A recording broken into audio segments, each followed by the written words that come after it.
வணக்கம், இது உங்கள் டிவைன் டேல்ஸ். இன்றைய நிகழ்வில் பகவான் ஸ்ரீகிருஷ்ணரின் ஒரு புனிதமான சிறு பரிணாமத்தை காணப்போகிறோம். கோகுல கிராமத்தில் மழையின் பின் குழந்தைகள் மண்ணில் மகிழ்ச்சியுடன் விளையாடிக் கொண்டிருந்தனர். அந்நேரத்தில் சிறுவனாகிய கிருஷ்ணன் யாரும் காணாத போது ஒரு கைப்பொருந்த மண்ணை எடுத்து பசியுடன் வாயில் போட்டார்.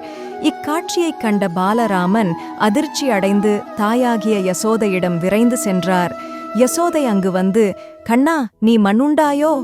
எனக் கேட்டாள். கிருஷ்ணன் கண்களில் கருணை பசுமையுடன் சாந்தமாய் தனது வாயைத் திறந்தான். ஆனால் யசோதைக்கு அங்கே தெரிந்ததேன் தெரியுமா? கிருஷ்ணனின் வாயினுள் பரம்பொருளான பிரபஞ்சமே, சூரியனும் சந்திரனும் நட்சத்திரங்களும் எல்லாமும் அங்கிருந்தன. யசோதை அச்சமயம் வியப்பில் உறைந்து நிமிர்ந்தாள்.